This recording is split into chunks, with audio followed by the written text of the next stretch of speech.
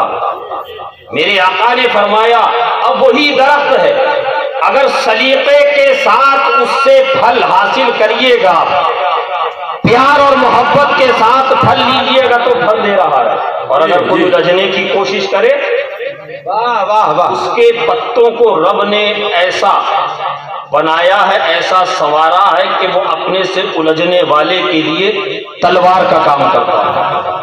یہی مومن کا، مسلمان کا تیور اور کردار ہے، جو محبت سے، جو پیار سے اس سے فیض حاصل کر لے، اس کے لیے تو وہ کھجور کی طرح شیریں اور میٹھا ہے۔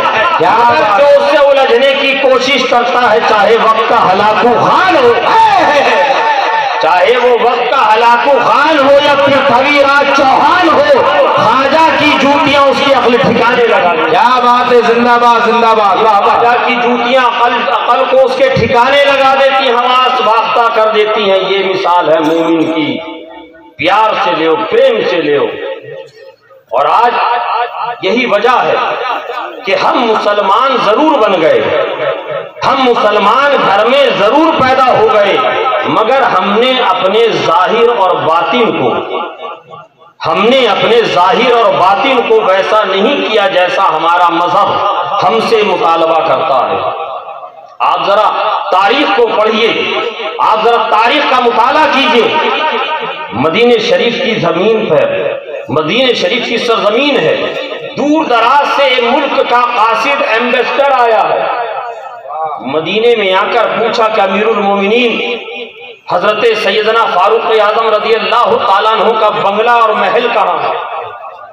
22 لاکھ مربع میل پر جن کی حکومت ہو، کیسر و کسرا کی بنیادیں جس کے نام سے کانپتی ہو۔ آقا فرماتا ہے عمر جس راستے سے تو گزرتا ہے شیطان 40 قدم دور بھاگتا ہے۔ کہ یہ سبحان اللہ، سوچا اتنی بڑی شان کے خلیفہ ہے تو بڑے محل میں بڑے تجھ کو احتشام کے ساتھ رہتے ہوں گے۔ مدینے میں داخل ہو کر مدینے کے لوگوں سے پوچھا ہے لوگوں ذرا بتاؤ تمہارے خلیفہ امیر المومنین کہاں ملیں گے، ان کا محل، ان کا مکان کون سا ہے؟ سر سے پاؤں تک دیکھا، کہا باہر سے آئے ہو؟ کہا کہ ہاں۔ کہا جاؤ مسجد نبوی شریف چلے جاؤ، مسجد نبوی شریف چلے جاؤ، وہاں معلوم کر لینا، کسی سے بتا دے گا عمر کون ہے، بتا دے گا عمر کون ہے۔ مسجد نبوی شریف میں حاضر ہوئے، پہنچے، دیکھا کچھ لوگ مسجد نبوی شریف کو صاف کر رہے ہیں، جھاڑو لگا رہے ہیں، چند لوگ نظر آ رہے ہیں۔ پوچھا، دیکھا نہیں تھا کبھی، واٹس ایپ اور فیس بک کا زمانہ نہیں کہ پہنچنے سے پہلے تصویر پہنچ جائے مولانا اختر ضیائی صاحب اسٹیشن، گاڑی بعد میں پہنچی ہے، مولانا اختر ضیائی صاحب موبائل کے ذریعے پہلے، ریسیو کرنے والے پہلے وہاں موجود ہیں، بتانے کی ضرورت نہیں کہ میں کون ہوں۔ السلام علیکم حضرت، آپ ہی کو لینے آئے ہیں، پھول اور مالا، نعرے تکبیر، نعرے رسالت سے استقبال۔ فاروق اعظم رضی اللہ تعالیٰ عنہ کو ڈھونڈنے کے لیے پہنچے، کہا کہ بھائی میں فلاں ملک سے آیا ہوں، وہاں کا قاصد ہوں، شاہی پیغام اور پروانہ لے کر آیا ہوں، حضرت فاروق اعظم سے ملنا ہے، عمر سے ملنا ہے۔ مسجد میں چاروں طرف دیکھا، کسی کونے میں نظر نہیں۔ کہا کہ ایک کام کرو، مسجد کے باہر وہ جو باغ نظر آ رہا ہے، چند درخت نظر آ رہے ہیں، وہاں جا کر دیکھو، وہاں جا کر دیکھو، وہاں مل جائیں شاید۔ جب وہ وہاں پہنچا تو دیکھا کہ ایک شخص، دوپہر کا وقت ہے، زمین پر نہ کوئی بستر ہے، نہ قالین ہے، نہ تکیہ ہے، یوں ہی پتھر اور ریت کی زمین پر لیٹے ہوئے حضرت عمر فاروق ہیں۔ سر کے نیچے نرم و نازک تکیہ نہیں ہے بلکہ ایک پتھر کا ٹکڑا ہے، جس درخت کے نیچے حضرت فاروق اعظم آرام کرنے کے لیے لیٹے ہیں۔ جس وقت لیٹے ہوں گے ممکن ہے کہ یہ سوچ کر اور یہ دیکھ کر لیٹے ہوں گے کہ درخت کی چھاؤں یہاں ہے، مگر جب آنکھ لگی تو دیکھا کہ سورج جب آگے بڑھ گیا تو وہ چھاؤں بھی آگے نکل گئی، چہرے کے اوپر سورج، دوپہر کے سورج کی تمازت اور اس کی کرنیں پڑنے لگی، چہرہ پسینے پسینے ہو گیا، حتیٰ کہ دائیں طرف جو زمین سے حصہ لگا ہوا تھا پسینے سے شرابور ہے، اور زمین کی مٹی اور ریت آپ کے رخساروں پر لگی ہوئی، آپ کے رخسار پر لگی ہوئی، اٹھایا، اٹھانے کے بعد جس مقصد کے تحت آئے تھے عرض کیا، کہا کہ اے عمر میں تو جاتا ہوں، میں جا رہا ہوں، مگر میں نے سنا تھا کہ تمہارے نام سے کیسر و کسریٰ کی دیواریں کانپا کرتی ہیں، عمر یہ کیا معاملہ؟ یہ کون ہے؟ یہ حضرت سیدنا فاروق اعظم ہے، یہ اسلام کے دوسرے خلیفہ ہیں جن کے نام سے کیسر و کسریٰ کی دیواریں کانپا کرتی ہیں۔ جب آپ نے لشکر بھیجا ہے شام اور فلسطین میں، حضرت ابو عبیدہ ابن جراح ہے، حضرت سعد ابن ابی وقاص ہے، جب وہاں کے یہودیوں اور عیسائیوں نے دیکھا کہ ہم مسلمانوں کا تعاقب نہیں کر سکتے، ان کا مقابلہ نہیں کر سکتے، تو انہوں نے ایک امن کا پرچم بلند کیا اور کہا کہ ہم اسلامی جرنیلوں سے اور اسلام کے فوج کے افسروں سے ملاقات کرنا چاہتے ہیں۔ ملاقات کے لیے صحابہ کرام تشریف لے گئے، ادھر سے یہودی عیسائی پادری ہیں، شہر کے رسوخدار ہیں، روسا ہیں، زمیندار ہیں، فوج کے بڑے بڑے اعلیٰ ادھیکاری ہیں، کہا کہ ہم آپ سے جنگ نہیں کرنا چاہتے، ہم آپ سے امن چاہتے ہیں۔ کہا کیا چاہتے ہو؟ کہا کہ ہم یہ چاہتے ہیں کہ ہم آپ کی حکومت کے ساتھ مل کر اپنی حکومت قائم کریں، اور ہم یہ چاہتے ہیں کہ شہر کے خزانوں اور اس شہر کے قلعے کی چابی آپ کے خلیفہ کے ہاتھ میں دیں گے، مگر اس کے لیے ہماری شرط یہ ہے کہ ان کو یہاں آنا پڑے گا، ان کو یہاں آنا پڑے گا۔ حضرات آپ جانتے ہیں کہ آپ کے یہاں میونسپل کارپوریشن کے الیکشن اگر کوئی جیت جائے، کوئی مکھیا کا الیکشن جیت جائے، ایک مکھیا بننے کے بعد اس کے ساتھ 50 باڈی گارڈ ہوتے ہیں، 50 آگے پیچھے گھومنے والے اس کے لوگ ہوا کرتے ہیں، اس کے ناز و نام کو برداشت کرنے والے لوگ ہوا کرتے ہیں۔ یہ ذرا سے دنیا دار، یہ ذرا سے میونسپل کارپوریشن کے ممبر اور یہ ایک پنچایت الیکشن کو جیتنے والے مکھیاؤں کا حال ہے، مگر 22 لاکھ مربع میل پہ حکومت کرنے والے سیدنا فاروق اعظم کو میرے دوستوں ملاحظہ کرو، میں چاہتا ہوں اور میں یہ آپ سے عرض کر کے جاؤں گا کہ آپ حضرت فاروق اعظم رضی اللہ تعالیٰ عنہ کو خود بھی پڑھیں اور اپنے بچوں کو بھی پڑھوائیں، تاکہ اسلام اور مذہب اسلام سے سچی وفاداری کے جو درس آپ کو رسول پاک صلی اللہ تعالیٰ علیہ وسلم کے صحابہ اور وفاداروں سے مل جائیں گے، وہ دنیا داروں کے پاس نہیں ملیں گے۔ کیا بات ہے! فاروق اعظم کے بارے میں جب یہ شرط سنی صحابہ کرام نے فوراً تیز رفتار سواری پر قاصد کو بٹھا کر ایک پروانہ دارالحکومت مدینہ شریف روانہ کیا اور کہا کہ جا کر فاروق اعظم کو یہ خط دو اور کہنا کہ حضور جلد سے جلد تشریف لائیں، کہیں ایسا نہ ہو ان کا ارادہ تبدیل ہو جائے اور پھر جنگ کی نوبت آ جائے۔ قاصد نے جا کر وہ پیغام دیا، حضرت فاروق اعظم رضی اللہ تعالیٰ عنہ نے ملاحظہ فرمایا، دیکھا، پڑھا۔ آج آپ اندازہ کیجئے جس کی حکومت 22 لاکھ مربع میل پر ہو، جس کی حکومت 22 لاکھ مربع میل پر ہو، جب وہ امیر المومنین خلیفۃ المسلمین جب اپنی سواری اور اپنے قافلے کے ساتھ چلیں گے، کیسی شان کے ساتھ ہونا چاہیے ان کو، مگر تاریخ بتاتی ہے، مگر ہسٹری بتاتی ہے، اپنے غلام اسلم سے کہا، اے اسلم ہم کسی سرکاری سواری پہ نہیں جائیں گے، ہم سرکاری خرچے پر بھی نہیں جائیں گے، اس لیے کہ عمر کو طلب کیا گیا ہے، عمر کو بلایا گیا ہے، میری خواہش یہ ہے کہ اگر تم میرے ساتھ چلنا چاہو تو چل سکتے ہو، اگر تمہارا ارادہ نہ ہو تو نہ چلو۔ اسلم نے کہا، غلام نے کہا کہ حضور میں چلنے کو تیار ہوں، جہاں آپ چلیے گا، جہاں ہمارا آقا ہوگا وہاں پیچھے پیچھے غلام بھی چلے گا۔ کہا کہ اسلم ایک بات سن لو، میرے ساتھ سفر کرو گے، میری ایک شرط ہے، وہ شرط یہ ہے سواری کے لیے جانور ایک ہوگا، پورے راستے سواری پہ سوار فقط میں نہیں رہوں گا بلکہ ایک منزل تک میں سواری پہ سوار رہوں گا، پھر تھوڑا آرام کریں گے، اگلی منزل تک تم میں گھوڑے کا لگام پکڑوں گا، اس طریقے سے چلنا ہو تو میرے ساتھ چلنے کو چلو۔ تو اسلم نے کہا تھا، حضور زمانہ کیا کہے گا، دنیا کیا کہے گی؟ غلام آقا کی سواری کی نکیل اور لگام پکڑ کر چلے تو کوئی بات نہیں، اس کی عزت و توقیر میں اضافہ ہوگا، مگر آقا غلام کی سواری اگر لے کر چلے گا، نکیل پکڑ کے چلے گا تو غلام کیا کرے گا؟ کہا کہ اصل میرے ساتھ چلنا ہے تو چلو ورنہ تم رک سکتے ہو، میں جا رہا ہوں۔ غلام نے کہا مجھے حضور کی شرط منظور ہے، ساتھ میں چل دیا، ساتھ میں حضرت فاروق اعظم کے چل دیا۔ حضرت فاروق اعظم جا رہے ہیں، ساتھ میں غلام بھی ہے، ایک منزل آپ سوار ہوتے ہیں، دوسری منزل غلام سواری پہ سوار ہے۔ جب غلام سوار ہوتا حضرت فاروق اعظم نکیل پکڑ لیتے، رسی کو لگام کو پکڑ لیتے، اور جب حضرت فاروق اعظم سوار ہوتے تو غلام نکیل اور رسی کو پکڑ لیتا، لگام کو تھام لیتا۔ مسلمانوں، اللہ کی رحمتیں جھوم کر برسی، رب کی رحمتیں جھوم کر برسی۔ میرے سیدنا فاروق اعظم رضی اللہ تعالیٰ عنہ ابھی ملک کی سرحدوں میں داخل نہیں ہوئے تھے کہ آسمان سے ایک بادل آیا اور برس کر چلا گیا، گویا کہ اس زمین کی آلودگی اور گندگی کو دھو کر چلا گیا۔ فضا خوشگوار ہو گئی، ماحول سازگار ہو گیا، ہوا مشکبار ہو گئی، ہوا چل رہی ہے، بھینی بھینی ہوا چل رہی ہے، مہکی مہکی ہوا چل رہی ہے۔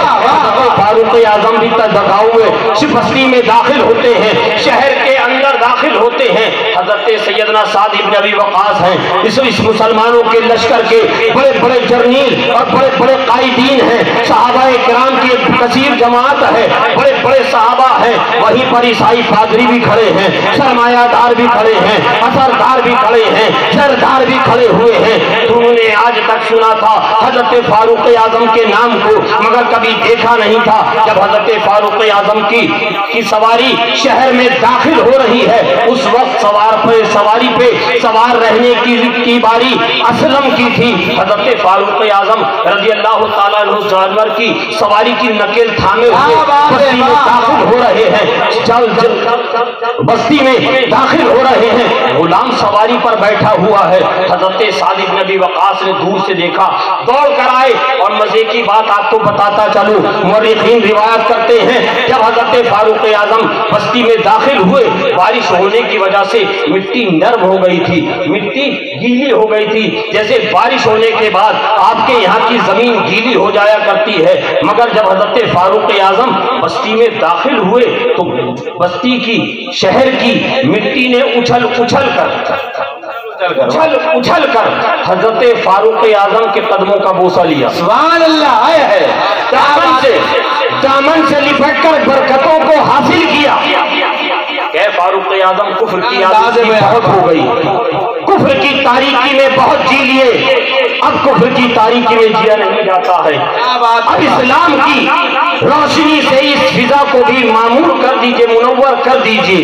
حضرت فاروق اعظم نے کیچڑ کی وجہ سے اپنی نالین جوتیوں کو اتار کر بغل میں دبا لیا، بغل میں جوتیاں دبائے ہوئے، سواری پہ غلام، ہاتھ میں لگام تھامے ہوئے فاروق اعظم تشریف لا رہے ہیں، فاروق اعظم تشریف لا رہے ہیں۔ سنو مسلمانوں، قائد کیسا ہوتا ہے، جنہیں مجاہد ملت کو اپنی ماتھے کی نگاہوں سے دیکھا ہے۔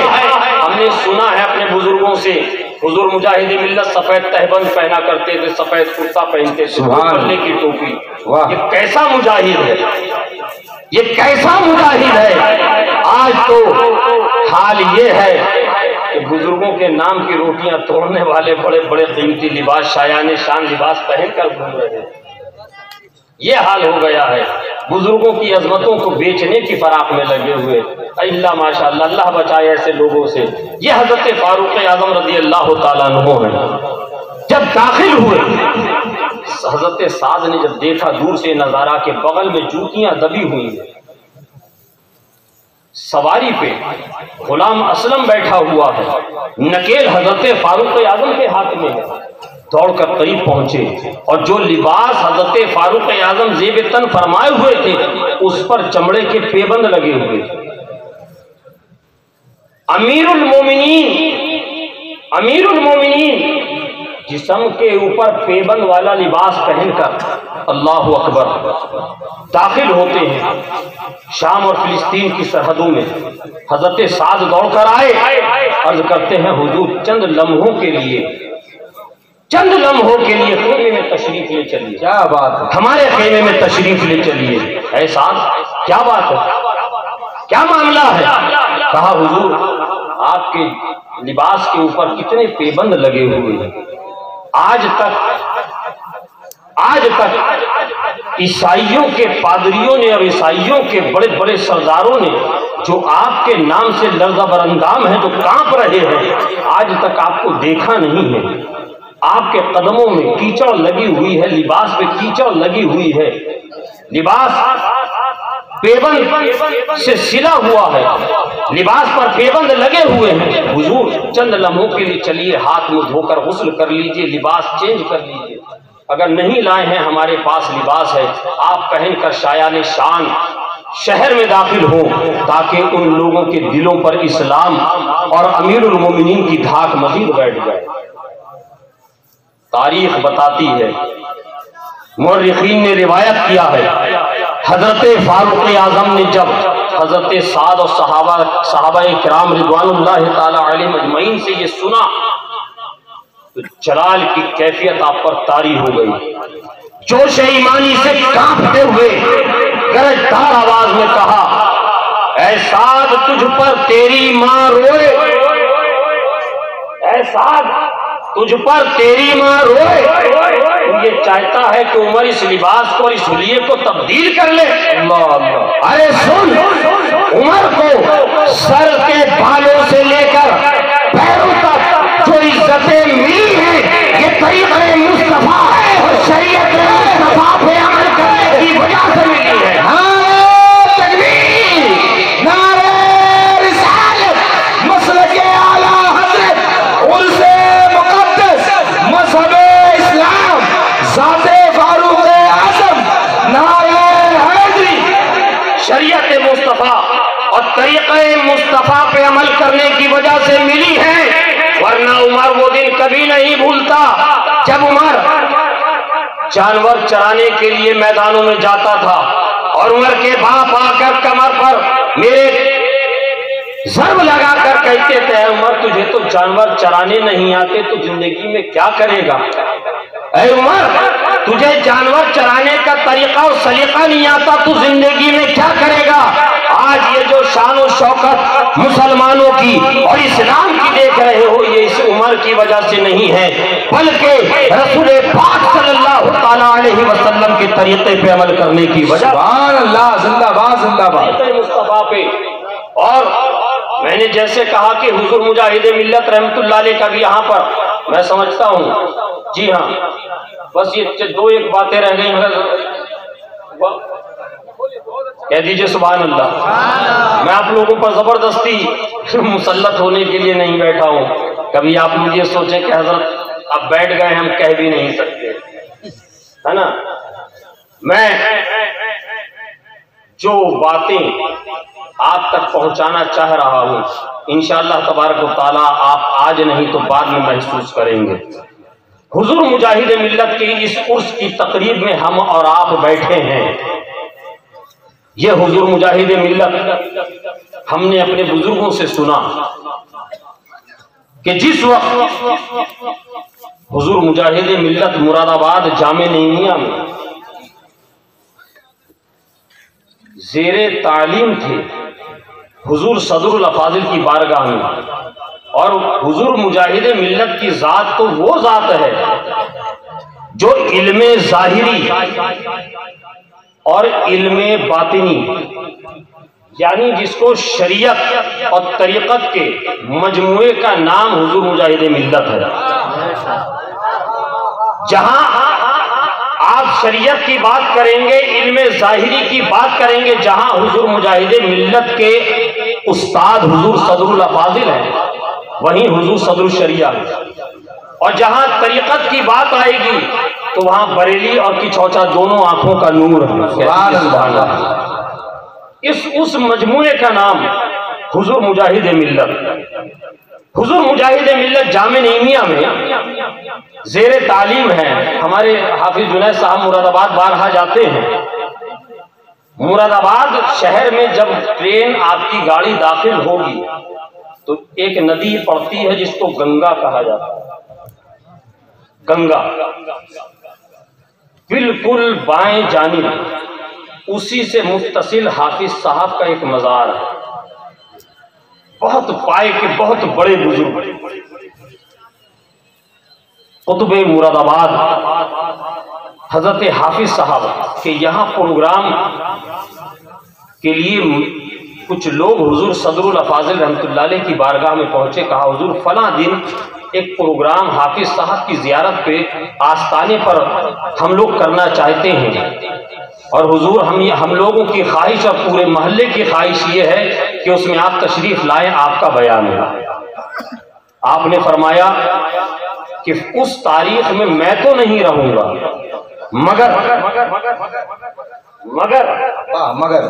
مگر میں اپنے روحانی فرزند کو بھیجوں گا۔ سبحان اللہ، میرا روحانی فرزند جائے گا۔ حضور مجاہد ملت کو بلایا، کہا حبیب الرحمان یہاں آؤ، واہ واہ واہ واہ واہ واہ، حبیب الرحمان یہاں آؤ۔ حضور مجاہد ملت تشریف لے گئے، دو زانوں 10 بستہ عرض کرتے ہیں، جی حضور۔ کہا حافظ صاحب کے یہاں فلاں تاریخ میں پروگرام ہے، اس میں آپ چلے جائیے گا، بعد نماز مغرب پروگرام ہے، شام کا وقت ہوگا، ایک کام کیجیے گا، اپنے ساتھ چند ساتھیوں کو لے لیجیے گا، ساتھیوں کو لے کر چلے جائیے گا۔ اس تاریخ پر حافظ حضور مجاہد ملت رحمۃ اللہ علیہ حضرت حافظ صاحب رحمۃ اللہ علیہ کے مزار شریف پر پہنچے اور میلاد شریف کی محفل کا انعقاد ہوا۔ محفل کچھ طویل ہو گئی، اور جب رات کا وقت ہوا، برسات کا زمانہ ہے، برابر میں گنگا بہہ رہی ہے، بالکل گنگا کے کنارے حافظ صاحب کا مزار ہے، ایک دم دریا کے کنارے۔ جب رات کی تاریک میں جب باہر نکلے تو دیکھا کہ دریا افان پر، دریا کا پانی اس قدر عبور ہو چکا ہے، اس قدر پھیل چکا ہے کہ اب اس دریا کو پار کرنا مشکل ہی نہیں، ناممکن ہے۔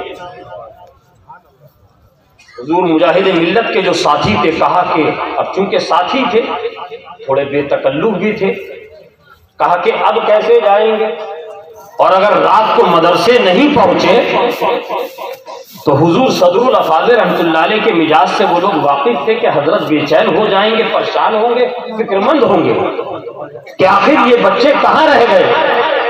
حضور مجاہد ملت خاموش کھڑے ہوئے، ساتھی گفتگو کر رہے ہیں، اچانک حضور مجاہد ملت فرماتے ہیں کہ رکو، تم دونوں میرے دائیں بائیں پہلو میں اپنے پہلوؤں کو پھنسا لو۔ کہہ دیجئے سبحان اللہ۔ تم لوگ اپنے پہلوؤں کو میرے پہلوؤں میں پھنسا لو اور اپنی آنکھوں کو بند کر لو، آنکھیں کھولنا نہیں، آنکھوں کو بند کر لو، کھولنا نہیں، اور میں جب کہوں تو چلنا شروع کر دینا، چلتے جانا چلتے جانا چلتے جانا، جب میں کہوں آنکھیں کھول لو تو آنکھیں کھول لو۔ کہا ٹھیک ہے، آنکھیں بند کر لی، پہلوؤں سے پہلو ایک دائیں جانب ایک بائیں جانب، دونوں ساتھیوں کے پہلوؤں کو اپنے پہلوؤں پھنسایا، کہا کہ چلو، اب چلنا شروع کر دیا۔ ساتھی تھے، بے تکلف تھے، تھوڑی دیر کے بعد سوچا کہ یہ حبیب الرحمان ہمیں کس جانب لے کر جا رہے ہیں، ذرا ایک آنکھ کھول کر تو دیکھیں۔ جب ایک آنکھ کھول کر دیکھا تو بالکل بیچ دریا کے بیچ میں، دریا کے اوپر، ڈر کے ماری کھڑکی بن گئی، آنکھ پھر بند کر لی، اب نہیں کھولی، دریا کے پار نکل گئے، واپس مدرسہ پہنچے۔ ایسے حالات اور ایسے معاملے کو اور ایسی بات کو مشاہدہ کر کے حیرت و تعجب میں ڈوب کر رات بھر نیند نہیں ہے، مسجد کے کونے میں بیٹھ کر صبح ہونے کا انتظار کر رہی ہے۔ فجر کی اذان ہوئی، مؤذن نے فجر کی اذان پکاری، حضور صدر الافاضل معمول کے مطابق مسجد میں نماز پڑھنے کے لیے اپنے کاشانہ مقدس سے مسجد تشریف لائے۔ دیکھا شب بیداری کا خمار روحانی فرزند کی آنکھوں میں بھی موجود ہے، جاگنے کی علامتیں اس کے چہرے سے ظاہر ہیں، پریشانی کے آثار بالکل نمایاں ہو رہے ہیں۔ نماز پڑھنے کے بعد، نماز سے فارغ ہونے کے بعد حضور صدر الافاضل رحمۃ اللہ علیہ نے اشارہ کیا حجرے میں آنے کا۔ کہا بابو کیا بات ہے، چہرے سے بڑے پریشان اور فکر مند معلوم دے رہے ہو؟ کہا حضور رات تو حیرت ہو گئی، رات تو عجیب معاملہ ہو گیا۔ کیا ہو گیا؟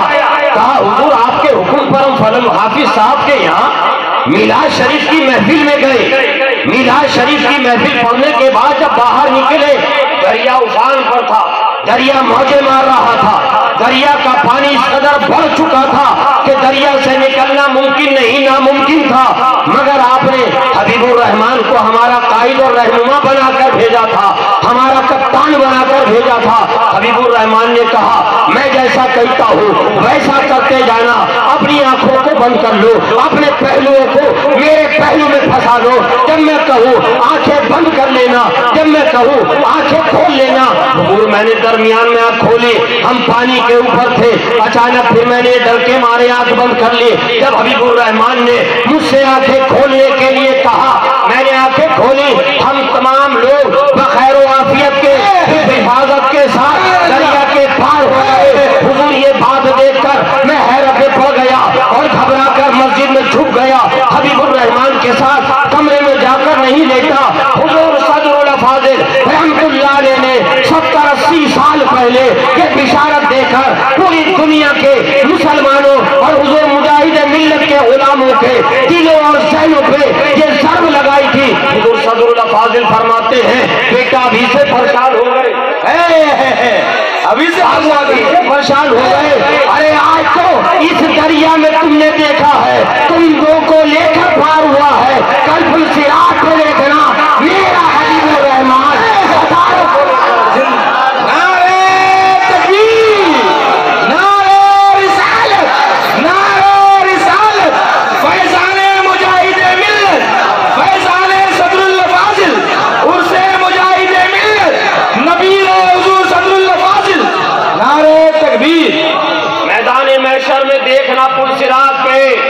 میرا یہ روحانی فرزند حبیب الرحمان ارے آج دو کو لے کر پار ہوا ہے، دو کو لے کر پار ہوا ہے، کل کروڑوں کو لے کر پار ہو جائے گا، واہ واہ واہ، زندہوں کو لے کر پار ہو جائے گا۔ یہ حضور مجاہد ملت ہے۔ تاریخ پڑھنے والوں نے اور مورخین نے روایت کیا ہے حضور مجاہد ملت کے حوالے سے، حضور مجاہد ملت کے بہت سارے مولا عمر کا وہ آخری پوائنٹ جو ہے مطلب حضرت صاحب نے کہا تھا بہت ساری آپ کے بہت سارے مناظرے ہیں، بہت ساری کرامتیں ہیں۔ اگر یہاں پر علماء کرام بیان کرنے بیٹھ جائیں تو ہفتے گزر جائیں، راتیں گزر جائیں، مگر ہمارے بزرگوں کی تاریخ پوری نہیں ہو سکتی، حق ادا نہیں ہو سکتا۔ انہی بزرگوں کی خدمتوں اور انہی کی کاوشوں کا آج ثمرہ ہے کہ ہم اور آپ آسانی سے مسلک اعلیٰ حضرت پہ چل رہے ہیں۔ انہی کی قربانیوں کا یہ ثمرہ ہے جو مشقتیں ان بزرگوں نے ہمارے اکابرین نے اٹھا لی۔ آج ذرا تصور کر لیجئے، روح کانپ جاتی ہے، خدا کی قسم روح کانپ جاتی ہے۔ میلوں میلوں کھیتوں کی پگ ڈنڈیوں پر پیدل تنے تنہا چلے جا رہے ہیں۔ آج تو کسی کو بلائیے تو مالدہ ایئر کنڈیشن گاڑی اگر نہیں بھیجیے گا نا، مالدہ سے ریٹرن ٹکٹ لے کے واپس، مالدہ سے واپس۔ اور یہ ہمارے بزرگوں کی تاریخ ہے۔ یہ جو کھیتی لہلہاتی ہوئی دکھ رہی ہے یہ انہی کی قربانیوں کا نتیجہ ہے، یہ اسی کا پھل ہے۔ حضور مجاہد ملت کے بہت سارے واقعات اور کرامات آپ نے سنے پڑھے، مگر ایک اختصار کے ساتھ حضور مجاہد ملت کا ایک مناظرہ بہت اختصار کے ساتھ آپ سماعت کر لیں۔ زیارت حرمین طیبین کے لیے جب حضور مجاہد ملت تشریف لے گئے، اور الحمدللہ یہ ہمارے بزرگوں سے ہم نے حضور مولانا اختر ضیائی صاحب، حضور صدر الافاضل رحمت اللہ علیہ کے بارے میں بھی اپنے بزرگوں سے سنا اور پڑھا کہ جب سے یہ حجاز مقدس سعودی عرب ہو گیا اور یہاں پر وہابیوں کا تسلط قائم ہوا اور وہاں پر امام ان کے عقیدے کا آ گیا، تب سے ہمارے بزرگوں نے حرمین طیبین میں باجماعت نماز پڑھنا ان کے پیچھے تک کر دیا۔ نماز پڑھتے ہیں، باجماعت پڑھتے ہیں، آج بھی پڑھتے ہیں، الگ اعلان پڑھتے ہیں، اور قیامت تک پڑھتے رہیں گے۔ حضور مجاہد ملت بھی پہنچے۔ جب ظہر کا وقت گزر گیا، حضور مجاہد ملت نے امام حرم کے پیچھے نماز نہیں پڑھی۔ اتفاق سے وہاں کے مفتی اعظم کو اس بارے میں پتہ چلا، وہ پہنچ گیا مجاہد ملت کے پاس۔ حضور مجاہد ملت کے پاس پہنچ کر کہنے لگا، مولانا صاحب آپ بھی عجیب آدمی ہیں، آپ بھی عجیب ہیں، ہمارے امام کے پیچھے نماز نہیں پڑھتے ہیں، اپنی جماعت الگ کرتے ہیں۔ اس پر آپ نے سنا ہے کہ کئی مرتبہ حضرت کو سزا بھی ہو گئی، وہاں پر بڑی بڑی سخت صحبتوں سے بھی گزرنا پڑا۔ حضور مجاہد ملت فرماتے ہیں، آپ مفتی اعظم مکہ ہے اور عجیب کمال کی بات کرتے، ایک طرف تو ہمیں مشرک کہتے ہیں اور دوسری طرف ہم سے یہ پوچھ رہے ہیں کہ ہمارے امام کے پیچھے نماز کیوں نہیں پڑھتے؟ آپ کو تو پہلے ایمان کی دعوت دینا چاہیے۔ حواس واختہ آ گیا۔ حضور مجاہد ملت فرماتے، اچھا یہ بتائیے آپ ہمیں مشرک کیوں کہتے ہیں؟ آپ ہمیں مشرک کیوں کہتے ہیں؟ کہا کہ بہت ساری باتیں ہیں، اگر موٹی موٹی چند ایک باتیں سمجھنی ہے تو یہ کیوں سمجھ لیجئے کہ آپ جیسے اولیاء انبیاء کے وسیلے کے قائل ہیں، ہم لوگ اس کو نہیں مانتے۔ کہا کہ بھئی آپ کے نزدیک وسیلہ کیا ہے، اس کی تعریف کر دیجئے۔ کہا ہمارے نزدیک روزہ، نماز، حج، زکوٰۃ، عبادت، اعمال حسنہ۔ کہا کہ اچھا ایک بات بتائیے، تھوڑی دیر پہلے آپ نے نماز ظہر ادا کری؟ کہا کہ ہاں میں نے بھی کری۔ کہا کہ ہاں۔ کہا آپ کے نزدیک عبادت وسیلہ ہے، تو یہ بتائیے کہ آپ کی نماز قبول ہو گئی، اس کی گارنٹی ہے آپ کے پاس؟ گارنٹی ہے آپ کے پاس؟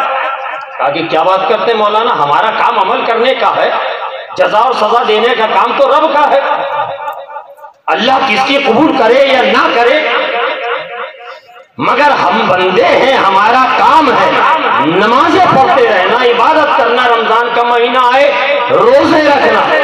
اللہ نے توفیق دی ہے، سرمایہ دار بنایا ہے، حج کا فریضہ انجام دیجیے۔ کہا کہ اچھا ایک بات اور بتا دیجیے، آخری بات، کہا کہ حضور کی ذات کے بارے میں آپ کا کیا عقیدہ ہے؟ اللہ تبارک و تعالیٰ کی بارگاہ میں حضور ہمارے آقا رحمت عالم صلی اللہ تعالیٰ علیہ وسلم قبول و مقبول ہیں یا نہیں؟ کہا مولانا کمال کی بات کرتے ہیں، حضور تو قبول ہی قبول ہے، حضور تو ایسے قبول ہیں کہ حضور سے جس کو نسبت ہو جائے وہ بھی قبول ہو جائے۔ کہیے سبحان اللہ، الحمدللہ۔ الحمدللہ ہمارا عقیدہ، نظریہ، مسلک ثابت ہو گیا۔ تم جس کو وسیلہ تصور کرتے ہو، تمہیں گمان نہیں، تمہیں یہ یقین نہیں کہ یہ رب کی بارگاہ میں قبول و مقبول ہوگا یا نہیں، یا ہمارے قیامت کے دن منہ پہ مار دیا جائے گا، مگر الحمدللہ ہمیں اپنے وسیلے پر اتنا پکا یقین ہے، ہمارا عمل ضرور ہمارے منہ پہ مارا جا سکتا ہے، مگر جب بارگاہ خدا میں رسول پاک صلی اللہ علیہ وسلم کا وسیلہ ہم لے کر حاضر ہوں گے تو اللہ تبارک و تعالیٰ ہماری بدعمالیوں کو نہیں دیکھے گا، رب ہماری کمیوں کو نہیں دیکھے گا، رب ہماری ناتواریوں کو نہیں دیکھے گا، بلکہ یہ دیکھے گا وسیلہ تو میرے حبیب کا ہے۔ زندہ باد، نعرہ تکبیر، نعرہ رسالت، مسلک اعلیٰ حضرت عرس مجاہد ملت، وسیلہ تو میرے حبیب کا لایا ہے۔ اے مسلمانوں، وہ مجاہد ملت، مجاہد دورہ، مجاہد اسلام، مجاہدین فلاں، لگا دیجئے نام، لگا دیجئے نعرہ کسی کے بھی نام کے ساتھ، سمجھ رہا بات آپ؟ سچی عقیدت اپنے بزرگوں سے، اپنے مشرب سے۔ اب سنو کام کی اور آخری بات، بس ختم گفتگو تمام۔ آج جو ہمارا حال ہے، جو ہمارا شیرازہ بکھرا ہوا ہے، بالکل دو روپے کی ایک دم 2 ٹکے کی سیدھی، کوئی باؤنسر نہیں، سیدھی بات۔ آج ہمارا شیرازہ بکھرنے کی سب سے بڑی وجہ یہ ہے کہ ہم نے اپنے مشرب کی حفاظت کا طریقہ تو نکال لیا، مشرب کی حفاظت کا طریقہ تو ڈھونڈ لیا اور اس پر ہمیشہ کاربند رہتے ہیں، مگر ہم نے دین کو بچانے کا فریضہ چھوڑ دیا۔ یاد رکھیے گا، آپ کسی بھی مشرب سے تعلق رکھتے ہو، حبیبی ہیں، کلیمی ہیں، اشرفی ہیں، رضوی ہیں، نعیمی ہیں، چشتی ہیں، سراجی ہیں، جس مشرب سے بھی تعلق رکھتے ہیں، جس پیر کامل کے ہاتھ پر آپ نے ہاتھ دیا ہے، جس پیر کامل کے ہاتھ پر آپ نے ہاتھ دیا ہے، یہ آپ کا مشرب، یہ آپ کا سلسلہ جب محفوظ رہے گا جب آپ کے سینے میں ایمان محفوظ رہے گا۔ واہ واہ واہ، سبحان اللہ۔ جب آپ کا اسلام مضبوط رہے گا۔ اسلام بحیثیت بمانندے ایک عمارت کے ہے۔ ایک عمارت کا نام تصور کیجئے کہ اسلام ہے، اس میں بہت سارے کمرے ہیں، چشتی کمرہ ہے، قادری کمرہ ہے، نقشبندی کمرہ ہے، سہروردی کمرہ ہے، اشرفی کمرہ ہے، رضوی کمرہ ہے، حبیبی کمرہ ہے، نعیمی کمرہ ہے، کلیمی کمرہ ہے، یہ سب کمرے ہیں۔ ہم اپنے کمروں کی حفاظت کر رہے ہیں قاری صاحب کو۔ اب مجھے بتائیے، چاروں طرف سے دشمنی عمارت پر حملہ کر رہا ہے، بولیے صاحب کر رہا ہے کہ نہیں؟ جی جی جی جی، کر رہا ہے کہ نہیں؟ اسلام پہ حملہ ہو رہا ہے کہ نہیں؟ کوئی آیا تھا 25 آیتیں نکالنے کے لیے، آیا تھا نا نکالنے کے لیے، کیا انجام ہوا؟ کوشش تو کری، ایک شوشہ تو چھوڑ گیا، فتنہ تو برپا کر گیا۔ آج کیا ہو رہا ہے؟ جب چاروں طرف سے اس عمارت پہ حملہ ہوگا، اسلام پر حملہ ہوگا، جب عمارت ہی نہیں رہے گی تو ہم اپنے نئی کمرے کو بچا کر کیا کریں گے؟ کیا بات ہے، واہ واہ۔ حبیبی کمرے کو بچا کر کیا کریں گے؟ رضوی کمرے کو بچا کر کیا کریں گے؟ ضرورت اس بات کی ہے، ضرورت اس بات کی ہے، ہمیں کمروں سے پہلے عمارت کی حفاظت کے لیے متحد ہونا پڑے گا، اور متحد ہونے کے لیے بڑے اسٹیج کی ضرورت نہیں ہے۔ آپ اپنے گھر کی ٹوٹی ہوئی چارپائی پر سے اعلان کر دیجئے، خانقاہ کی ٹوٹی ہوئی در و دیوار کے سائے میں بیٹھ کر اعلان کر دیجئے، ہم اس کے ساتھ ہیں جو مسلک امام اعظم اور مسلک اعلیٰ حضرت پہ چلنے کو تیار ہیں۔ زندہ باد۔ ہم ہر شخص اتحاد کے لیے آگے ہیں، ہم ہر اس شخص اتحاد کے لیے آگے آنے کو تیار ہیں جو مسلک اعلیٰ حضرت کے ساتھ مسلک امام اعظم پر کاربند رہنے کی کوشش کرے اور جو اعلان کرے۔ اے مسلمانوں، اس کمرے کو بعد میں بچا لینا، کمرے اپنے آپ محفوظ ہو جائیں گے انشاءاللہ، پہلے عمارت کو بچانے کی ضرورت ہے۔ جس سلسلے سے اپنے پیر سے محبت کرو، تمہارا پیر تمہارے لیے کامل ہے، اس کا مطلب یہ نہیں کہ دوسرا پیر آپ کا ناقص ہے۔ تمام سادات سے، علماء سے محبت کرو، انشاءاللہ تبارک و تعالیٰ سادات کرام، مشائخ اعظام، علماء کرام سے جب آپ محبت کریں گے تو آپ کو ایک چیز کی میں گارنٹی اور ضمانت دے کر جا رہا ہوں کہ آپ کبھی بدعقیدہ نہیں ہوں گے۔ جب آپ بدعقیدہ نہیں ہوں گے، اپنے مشرب پہ قائم رہیں گے تو انشاءاللہ آپ کا خاتمہ بالخیر ایمان پر ہوگا۔ واہ واہ واہ۔ اللہ تبارک و تعالیٰ ہمیں اور آپ کو کہنے سے زیادہ عمل کی توفیق عطا فرمائے، اور بزرگان دین، مشائخ طریقت سے سچی محبت کی توفیق عطا فرمائے، آمین۔ استغفر اللہ ربی من کل ذنب و توب الیہ، وآخر دعوانا الحمدللہ۔